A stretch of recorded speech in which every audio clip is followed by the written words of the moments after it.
नमस्कार, स्वदेश न्यूज देख रहे हैं आप। मैं हूं आपके साथ राखी। और जनादेश 2022 आखिर इंतजार की घड़ियां खत्म हुई और सुबह से लगातार जो नतीजे सामने आ रहे हैं वो वाकई में शायद ये कहना गलत नहीं होगा कि क्या एग्जिट पोल ठीक कह रहा था। और निश्चित तौर पर भारतीय जनता पार्टी बहुत अच्छे से आई है। जनता ने आखिरकार अपना जनादेश दिया है। और सबसे बड़ी बात उत्तर प्रदेश की हम बात करेंगे तो उत्तर प्रदेश की देखिए, निश्चित तौर पर एक अच्छी सीटों के साथ बढ़त लगातार बनी हुई है। जश्न आप देख सकते हैं, उत्साह देख सकते हैं कि आखिरकार कितना कार्यकर्ताओं में है। तमाम लोगों की जीत, एक बड़ा बदलाव निश्चित तौर पर पंजाब में जरूर देखने को मिला कि आम आदमी पार्टी आई है, लेकिन पूरे हम नतीजे यदि देखें तो निश्चित तौर पर कहीं ना कहीं भारतीय जनता पार्टी ने एक अच्छी बढ़त लगातार बनाई है। और कुछ जगह पर तो तय हो गया है कि आखिरकार अब शपथ की तैयारी कब की जाएगी। निश्चित तौर पर लगातार जो तस्वीरें हमने देखी हैं सुबह से ही, और जो आकलन किया जा रहा था, जो कहा जा रहा था, वो कहीं ना कहीं ये जनादेश आखिर किस बात का मिला है।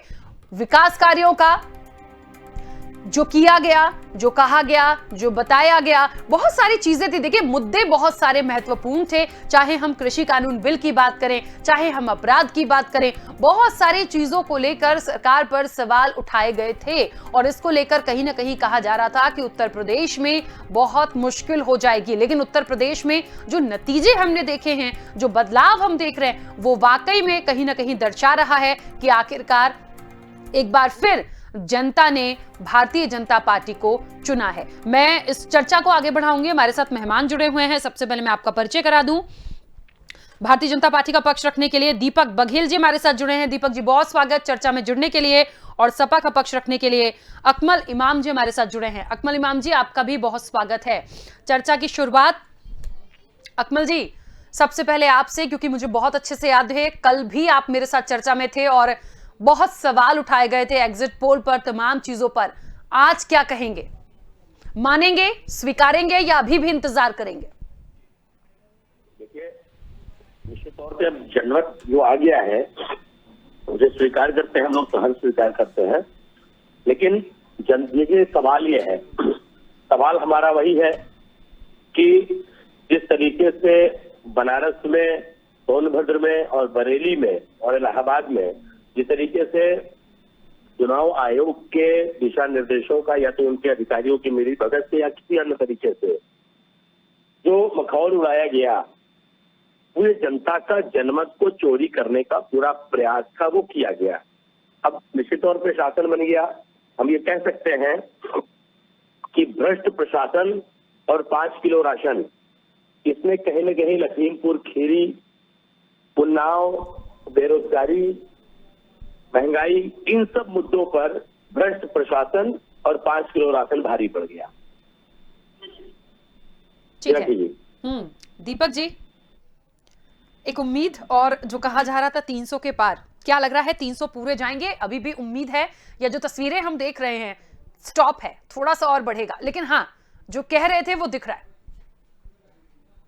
राखी जी, पूर्व की डिबेटों में भी हम लगातार मिलते रहे और मैंने आपसे कहा भी था कि 10 तारीख को जब मिलेंगे तो एक भारतीय जनता पार्टी की पूर्ण बहुमत की सरकार के साथ मिलेंगे। और देखिए, आज वो चरितार्थ हो रहा है। और वही देखिए, जो मुद्दे थे, जिन मुद्दों के लिए भारतीय जनता पार्टी ने विकास का जो अपना एजेंडा लिया था, तो शासन का जो अपना एजेंडा लिया था, राष्ट्रवाद को जो एजेंडा लिया था, आज जनता ने उसे तन्मात्र से लगाया। और भारतीय जनता पार्टी को जो जनता ने अपना आशीर्वाद दिया, समर्थन दिया, आज उसका धन्यवाद करते हैं। जन जन के विश्वास को आज सबके प्रयास के साथ में विकास के रूप में जो बदला है भारतीय जनता पार्टी ने, वही आगे आने वाले समय में जनता के लिए अब हमारे पास एक बड़ी जिम्मेदारी आई है। जनता ने आज हमें इतना मैंडेट तो दे दिया, अब हमारी बारी शुरू हुई है जिस कर्तव्य के लिए, जिस दायित्व के लिए उन्होंने हमें चुना है, हम उसके लिए पूर्ण रूप से आज से ही तत्परता के साथ में लगेंगे। और जनता को सड़क से लेकर सुरक्षा तक के लेकर, मकान से लेकर, जल से लेकर, बिजली के मुद्दों को लेकर, शिक्षा के मुद्दों को लेकर, जो भी उनकी समस्या है उन सभी का निवारण करने के लिए 5 साल तक लगातार मेहनत करेंगे। क्योंकि अब भारतीय जनता पार्टी का स्पष्ट रूप से मानना है कि जैसे ही चुनाव खत्म हो जाते हैं उसके बाद भारतीय जनता पार्टी सेवा में लग जाती है। क्योंकि अगली बार भी हमें चुनाव में जाना है और जनता की अदालत में जाना है। और जनता किसी के साथ में रह नहीं जाती। अगर हम काम नहीं करेंगे तो वो हमें दफा कर देगी, और अगर हम काम करेंगे तो उनके साथ में रहेंगे। अभी अकमल जी को मैं सुन रहा था और लगातार उनकी बातें सुन रहा था, तो मेरे पूर्व में भी अकमल जी से कहा था कि अकमल जी जब 10 तारीख को मिलेंगे तो स्थितियां कुछ ऐसी ही होंगी। देखिए, आज समाजवादी पार्टी ने जिस प्रकार से माफिया राज को, दंगा राज को, आतंकियों को जो संरक्षण देने का काम किया था, आज जनता ने उसे पूर्ण रूप से नकारने का काम किया है। और यही समाजवादी पार्टी के लिए आत्मचिंतन का और मंथन का समय है कि वो 4.5 साल तक अगर जनता के बीच में बने रहेंगे, पूरे 5 साल तक लगातार उनके लिए काम करेंगे, तो जनता उनके ऊपर आशीर्वाद करने में भी पीछे नहीं हटती। भारतीय जनता पार्टी 2017 से लगातार जब से चुनाव जीती है, जब से जनता के बीच में बनी है, उनके दुख सुख को सबको भारतीय जनता पार्टी के कार्यकर्ता ने अपने साथ में बांटा है। आज देखिए भारतीय जनता पार्टी का जो पन्ना प्रमुख है, उसने जनता से जनसंपर्क किया, जनसंवाद किया, उसकी जीत है। बूथ अध्यक्ष ने जिस प्रकार से अपने बूथ को एक अवैध किले में तब्दील किया, वहां पर सपा और बसपा दिख नहीं पाई, आज ये उसकी जीत है। भारतीय जनता पार्टी की परिश्रम की पराकाष्ठा करने वाले प्रत्येक कार्यकर्ता की जीत है, और इसीलिए आज भारतीय जनता पार्टी इतने अच्छे मैंडेट के साथ उत्तर प्रदेश के अंदर आई है। जी राखी। चलिए अकमल जी, एक बात है, कहीं ना कहीं अभी भी देखिए तमाम चीजें आ रही हैं, आंकड़े, तमाम चीजें हम देख पा रहे हैं। क्या लगता है मुख्य रूप से किस चीज में कमी रह गई है, या जनता ने जो जनादेश दिया है, जो लगातार हमारे सामने आ रहा है, समाजवादी पार्टी एक अच्छा कॉम्पीट मुझे लगता है करते हुए आगे तो बढ़ी है अन्य दलों की अपेक्षा? क्योंकि मुझे लगता है, मैं बसपा की बात करूं, कांग्रेस की बात करूं, तो आप बिल्कुल ही साइड कर दीजिए, क्योंकि उस काउंटिंग में ही नहीं है। शुरू से ये कहा जा रहा था कि बीजेपी वर्सेस सपा की ये लड़ाई है, तो एक अच्छी सीटों के साथ निश्चित तौर पर बढ़े हैं, लेकिन कहां कमी रह गई? मुख्य रूप से कमी कहां मानते हैं? देखिए, हमारी तरफ से न तो समाजवादी पार्टी की तरफ से कोई कमी हुई और न जनता ने कोई हमारी कमी की, क्योंकि जहां जहां जिस तरीके से लोगों का माहौल था, पश्चिमी उत्तर प्रदेश में किसानों ने जम करके वोट दिया, हमें साथ हमारे खड़े रहे। आपके पूर्वांचल से लेके अवध बेल्ट तक जो छात्रों पर, नौजवानों पर बेरोजगारी की लाठी पड़ी, योगी जी ने लाठियों से पिटवाया, वो सारे नौजवान मालगाड़ी में, बस में चढ़ करके गए अपने अपने जगह वोट देने। आखिर वो वोट गया कहाँ? हम लोगों को निश्चित तौर पे देखना पड़ेगा कि हमें कहा है कि जनमत के लुटेरे हैं भाजपा ही। इन्होंने किसी तरह का काम किया था बिहार के अंदर, और वही यूपी में दोहराया गया है। पश्चिमी उत्तर प्रदेश में इनकी हालत पतली थी, पूर्वांचल में इनकी हालत पतली थी, जहां इनके वोट नहीं है वहां भी ये जीत करके आए हैं, तो निश्चित तौर पे शोचनीय विषय है। अगर बीएसपी ने अपना वोट ट्रांसफर कराया है बीजेपी को, तो ये एक बात हो सकती है, लेकिन ऐसा देखने को नहीं मिला, क्योंकि बीएसपी का वोट परसेंटेज उतना कम नहीं है जितना हम लोग सोच रहे थे।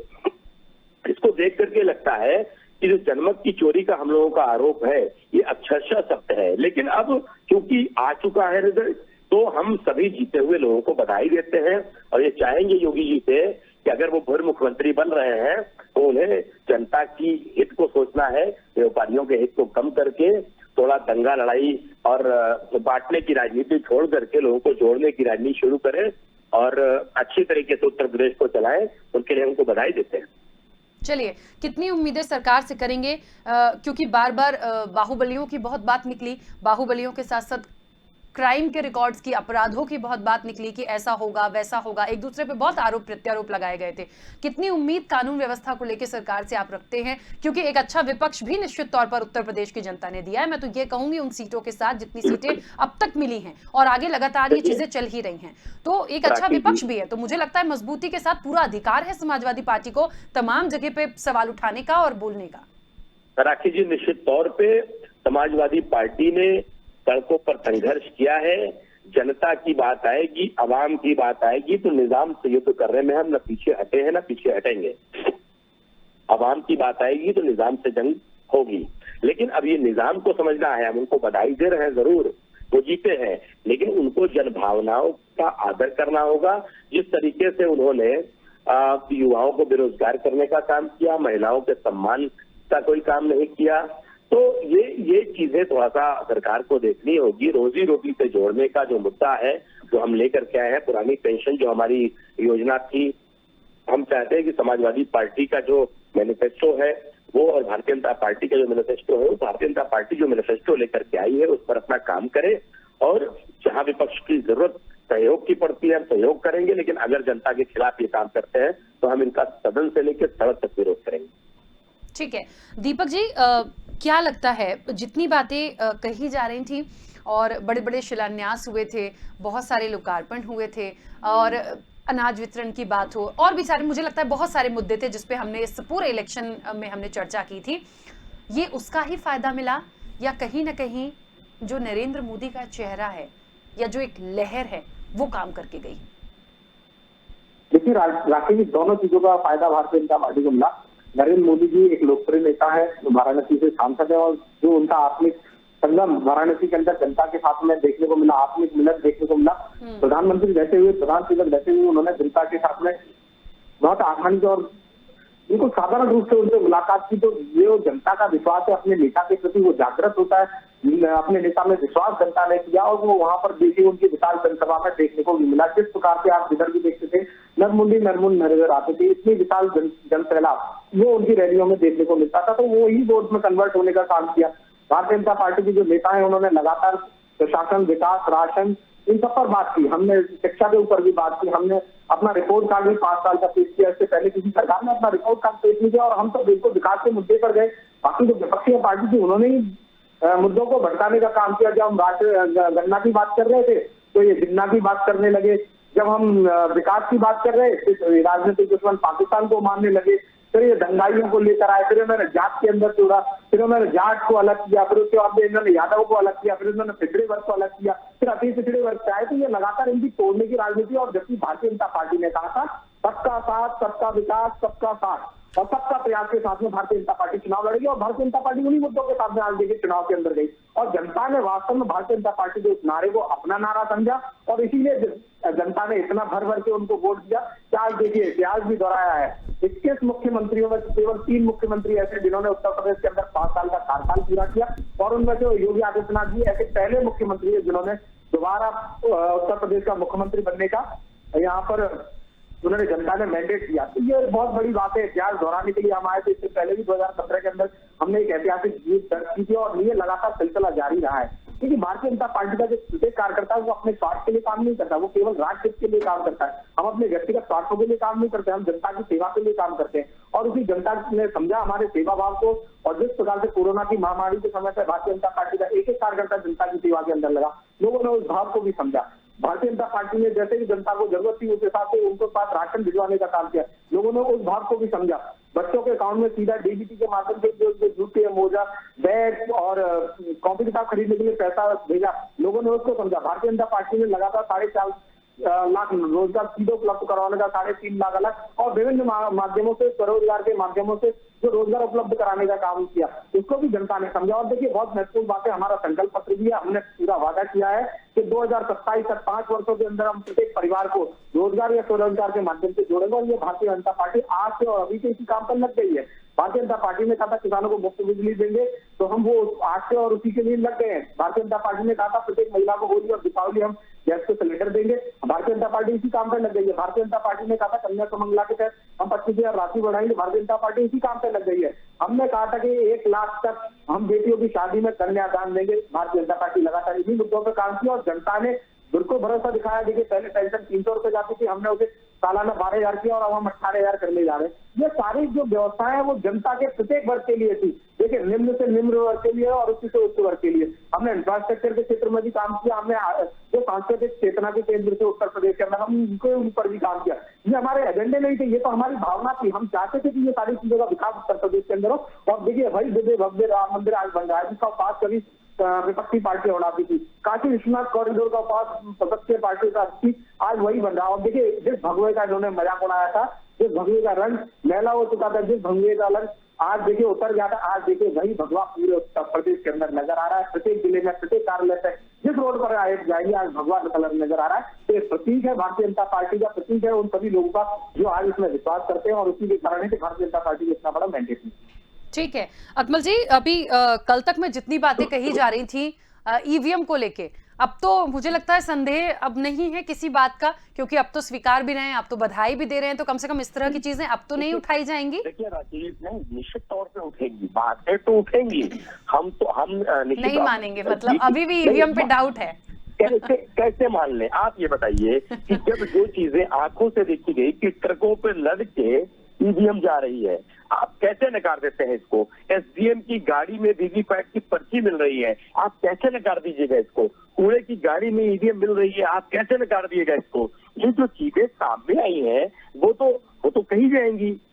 चुनाव आयोग ने जिस तरीके का लचर तरीका अपनाया है वो निश्चित तौर पे एकदम इस बात का प्रमाण है कि कहीं न कहीं तो चूक गड़बड़ी जरूर हुई है, और जिस काम में भारतीय जनता पार्टी कुख्यात है तो वो काम इन्होंने किया है। हम इसको बिल्कुल, हम कभी ये नहीं मानने वाले कि ये जनता का मैंडेट है, क्योंकि और देखिए, इन्होंने बड़े हिसाब से काम किया। कितनी सीटें हमारी थी और हम कितने पे आए, हम निश्चित तौर पे हमने गेन किया, हमें हर जगह जनता ने वोट दिया है। किसान हमारे साथ खड़ा रहा, महिलाएं हमारे साथ खड़ी रही, छात्र हमारे साथ खड़ा रहा, नौजवान हमारे साथ खड़ा रहा, व्यापारी हमारे साथ खड़ा रहा। आखिर ये सारा वोट गया कहाँ? कोई ऐसी विधानसभा नहीं थी जहां ये कहा जाए कि समाजवादी पार्टी तीसरे नंबर की पार्टी है, दूसरे नंबर की पार्टी है। हर जगह ये बात होती थी कि नहीं, समाजवादी पार्टी की सरकार बन रही है, अखिलेश यादव मुख्यमंत्री बनने जा रहे हैं। ऐसा क्या एक रात में हो गया कि मामला गड़बड़ हो गया? ये तो सोचनीय विषय है। निश्चित तौर पे इस पे हम लोग विचार करेंगे। अभी समीक्षा बैठक होगी, एक एक विषय को हम लोग लेंगे, और अगर कहीं ना कहीं गलत हुआ है तो इसके लिए आगे कोर्ट या हमारा जो निर्णय नेतृत्व लेगा उस निर्णय पे हम लोग काम करेंगे।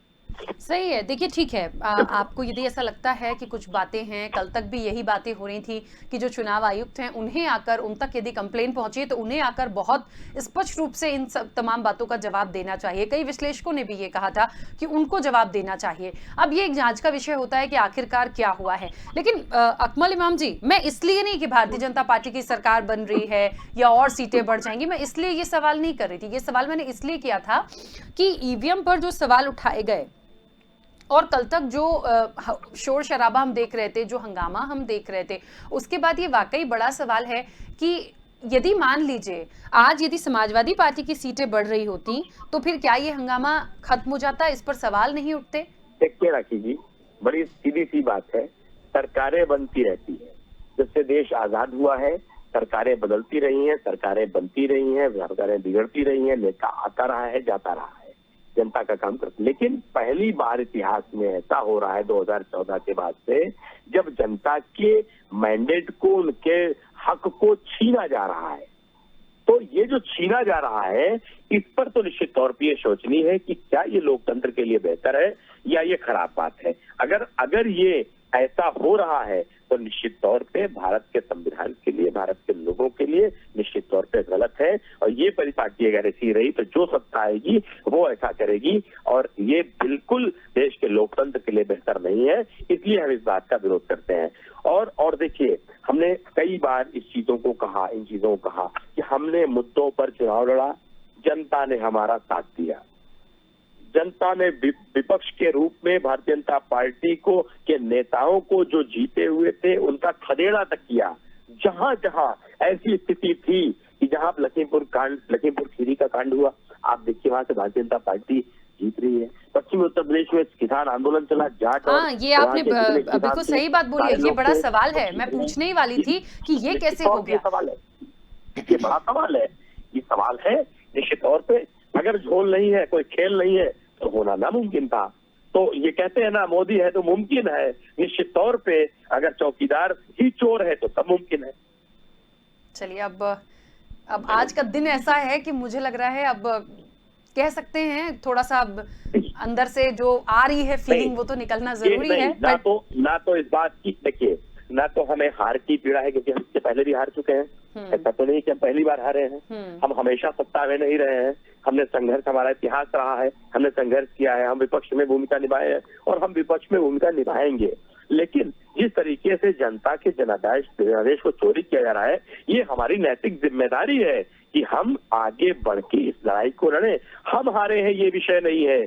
आगे भी अगर इसी तरह से रहा तो एक सत्ता दूसरे लोगों को हराने में, जो लोग जनता से वादा करके आना चाहते हैं कि जनता की भलाई करेंगे, उससे हमें रोका जा रहा। इस जनता की भलाई से हमें रोकने के लिए हम जनता के साथ खड़े हैं। तो हमें इस बात की लड़ाई लड़नी पड़ेगी कि हम जनता का कहीं से अहित ना हो पाए। उनका जो लोकतंत्र का जो उनका अधिकार है, वोट देने का अधिकार है, उनका जनमत है, उनको सरकार चुनने का जो अधिकार दिया गया है, उस अधिकार के साथ छेड़छाड़ ना हो, उस पर डकैती ना हो। ये हमारा नैतिक कर्तव्य अगर हम राजनीतिक है तो। हमें कोई इस बात का अफसोस नहीं कि हम हारे हैं, हमें इस बात का अफसोस है कि उत्तर प्रदेश की जनता हारी है। ठीक है, देखिए एक बात बहुत महत्वपूर्ण है। हार जीत होती है, कहते हैं जो जीता वही सिकंदर। जिम्मेदारियां बहुत होती हैं, पिछली बार भी मिली थी। भारतीय जनता पार्टी को एक नई जिम्मेदारी यदि मिलने जा रही है तो मुझे लगता है ये एक उनके लिए अच्छी बात भी है।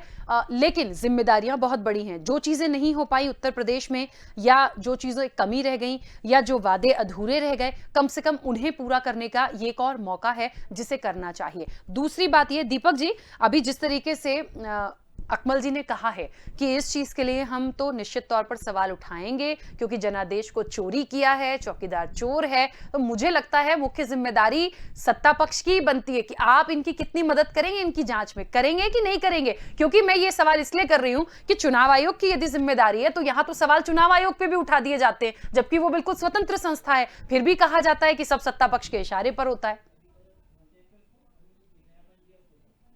अदालत थी, आज लोकतंत्र की अदालत में फैसला आया और जनता ने अपना आदेश सुनाया और वो जनादेश भारतीय जनता पार्टी के पक्ष में दिया। तो स्पष्ट रूप से वो कमी खल रही है अकमल इमाम जी को और समाजवादी पार्टी को। जिस प्रकार से कांग्रेस हवा हो गई, बसपा सफा हो गई और सपा दफा हो गई, और उसके बाद में सबसे बड़ी बात निकल कर आती है ईवीएम बेवफा हो गई। तो ये पहले से ही कहता, हम लोग तो पहले से ही कहते आ रहे थे कि 10 तारीख को ये यही आरोप लगाएंगे ईवीएम बेवफा है। जिस प्रकार से देखिए जनता ने विश्वास किया है, जनता ने, लोगों ने अपना बटन दबाया और वो चीन के पक्ष में जमाया, तो कमल उसी बात से तो खिला हुआ है। आप इस प्रकार से लोकतांत्रिक जितनी भी एजेंसीज है उस पर अपना प्रहार करोगे तो देखिए लोकतंत्र को कमजोरी मिलती है, क्योंकि लोकतंत्र में जनता के जो जनादेश है उसका सम्मान करना चाहिए। अगर भारतीय जनता पार्टी ने 40 स्टेटों में जीत हासिल की तो हमने उसे स्वीकारा, एक स्टेट में हमें हार भी मिली तो हमने उसे भी स्वीकारा। हमने कहा कि ठीक है, हमारे संगठन में कहीं कमी रह गई हो, हम फिर से प्रयास करेंगे, अपने संगठन को मजबूत करेंगे और उसके बाद में फिर चुनाव में जाएंगे। तो ये स्वीकारने की बात है, जैसा जनता आदेश करे उसी के लिए तो हम काम कर रहे हैं। अगर जनता को हमारी रीति नीतियों में अगर विश्वास नहीं होता तो वो हमें काम दोबारा से जनादेश नहीं देते ना, तो वो समाजवादी पार्टी के पक्ष में जाता था, अन्य पार्टी के पक्ष में जाता था। ये लोगों ने केवल और केवल जो मुद्दे थे उन पर जमीन पे काम नहीं किया। किसानों ने किसान आंदोलन चलाया, इन्होंने जाकर अपना झंडा गाड़ दिया। वहां पर किसानों ने लखीमपुर केजी में अपना आंदोलन चलाया, इन्होंने जाकर अपना झंडा गाड़ दिया। वहां पर क्या कहते हैं, हाथरस में किसी बेटी के साथ कुछ घटना हुई, उसके लिए वहां पर जाकर इन्होंने अपना झंडा गाड़ दिया। इन्होंने कभी जमीनी स्तर पर जनता के साथ में लड़ाई की ही नहीं। ये 4.5 वर्ष तक केवल ट्विटर खेलते रहे। 6 महीने पहले चुनाव लड़ने के लिए आए और उसके बाद इन्होंने सोचा कि पूरा उत्तर प्रदेश का चुनाव जीत जाएंगे। देखिए, उत्तर प्रदेश का चुनाव जीतने के लिए बूथ स्तर तक आपको काम करना पड़ता है। आपको जमीन पर अपनी जो रीति नीतियां वो जमीन के अंतिम व्यक्ति तक पहुंचानी पड़ती है। और यहाँ पर तो देखिए भारतीय जनता पार्टी जीती छोड़िए, अपनी योजनाओं को जमीन पर अंतिम व्यक्ति तक पहुंचाने में सफल रही। उसी का कारण तो है ये लोक कल्याणकारी योजनाओं में 50 ऐसी योजनाएं जो केंद्र सरकार की, जिसमें उत्तर प्रदेश नंबर 1 पे रहा। देखिए, हमने बजट को अपना दोगुना कर लिया। अर्थव्यवस्था से 10,80,000 करोड़ की थी, वो 21,73,000 करोड़ की हुई। ये कैसे हुई? 14वें स्थान से दूसरे स्थान पर है। इसीलिए भारतीय जनता पार्टी ने लगातार काम किया। देखिए कितने बड़े बड़े मेगा प्रोजेक्ट उत्तर प्रदेश के अंदर बने। सरयू नहर परियोजना, अर्जुन सहायक परियोजना, उसके बाद में भव्य राम मंदिर बन रहा है, काशी विश्वनाथ कॉरिडोर, कुशीनगर का एयरपोर्ट, उसके बाद में पूर्वांचल एक्सप्रेस वे, आज 5 एक्सप्रेस वे बन रहे हैं। पूरा समाजवादी पार्टी नहीं बन पाई, एक बसपा ने बनवाया। आज उत्तर प्रदेश की सरकार 5 एक्सप्रेस बनवाई। तो जनता के प्रत्येक वर्ग को जो लाभ देने का काम किया, तो कहीं ना कहीं जनता का जुड़ाव रहा प्रत्येक वर्ग के साथ में। मजदूरों को आम आदमी पार्टी ने छोड़ दिया था कोरोना के समय पर दिल्ली के बॉर्डर पर, उनको लेकर आने का काम यही कांग्रेस पार्टी ने अपने हमारे बच्चों को छोड़ दिया था राजस्थान के अंदर, हम कोटा से बस लेकर वहां पे उनको लेकर आए। ये सारी चीजें जनता ने देखी ना। एक ऐसी सेंसिटिव सरकार जो अपने लोग हैं उत्तर प्रदेश के नागरिक हैं, उनके लिए सेंसिटिव रहती है। वही अगर नरेंद्र मोदी जी की बात करें तो आज देखिए राष्ट्रवाद के मुद्दे को देख लीजिए, यूक्रेन के अंदर फंसे हुए बच्चों को भी, नागरिकों को सुरक्षित वहां से लेकर आने का काम, उनके घर तक पहुंचाने का काम अगर किसी ने किया तो भारतीय जनता पार्टी ने किया। और लोग देखते हैं और समझते हैं कि ऐसी कौन सी सरकार है जो उनके बुरे समय पर भी उनके साथ में खड़ी रहेगी और दम खम के साथ में खड़ी रहेगी। तो उन्होंने पाया कि पूरे उत्तर प्रदेश के अंदर केवल एक भारतीय जनता पार्टी की ऐसी सरकार है और भारतीय जनता पार्टी का ऐसा कार्यकर्ता है जो परिश्रम की पराकाष्ठा करते था और भारतीय जनता पार्टी की सरकार उनके साथ सदैव बनी रहती है। आज इसी का कारण है कि जनता ने हमारे पक्ष में जनादेश दिए। ठीक है, देखिए एक बात बहुत स्पष्ट है कि जनता का जो जनादेश होता है उसे स्वीकारना है। जिम्मेदारियां सत्ता पक्ष की हैं, विपक्ष को भी कम ना समझेंगे। एक मजबूत विपक्ष मुझे लगता है उत्तर प्रदेश में जनता ने चुना है, अच्छी सीटों के साथ चुना है। बिल्कुल ये नहीं कह सकते हैं कि बहुत पीछे हैं। तो अब उत्तर प्रदेश की अर्थव्यवस्था कैसे सुधरेगी, कैसे और विकास होगा, कैसे दिशा अलग दिखेगी हमें, और जो सवाल उठाए गए थे इस पूरी चर्चा के दौरान उन पर कितना हम एक अच्छा इंप्लीमेंट होता देखेंगे, मुझे लगता है बहुत महत्वपूर्ण है। इलेक्शन भले हो गए, आज नतीजे भले हो गए, लेकिन मिलना हमें रोज है। दीपक जी, अकमल जी, मिलना हमें रोज है, चर्चा हमें उत्तर प्रदेश की करना ही है। तो सवाल निकलते रहेंगे, विपक्ष सवाल उठाता रहेगा, हम सवाल करते रहेंगे। लेकिन अच्छी बात है, जीत के लिए भी निश्चित तौर पर शुभकामनाएं, और समाजवादी पार्टी को भी, क्योंकि बहुत अच्छी चीजों के साथ लड़ाई लड़ी है। फिलहाल समय की सीमा है। आप दोनों का बहुत शुक्रिया इस चर्चा में जुड़ने के लिए। तो देखिए, निश्चित तौर पर अच्छी बात है, और जिसको जीत मिलती है वो खुश होता है, उनकी खुशी जायज है। समाजवादी पार्टी अच्छी सीटों के साथ है, लेकिन हाँ, भारतीय जनता पार्टी ने जो जीत का झंडा गाड़ा है, जो जीत का परचम लहराया है, वो आप कह लीजिए कि जो किया है वो जनता ने देखा है, और शायद उसी का नतीजा आज हमारे और आपके सामने आ रहा है। फिलहाल जनादेश 2022 में इतना ही। लगातार अपडेट के साथ मिलते रहेंगे। फिलहाल रुक रहे हैं, दीजिए इजाजत, नमस्कार।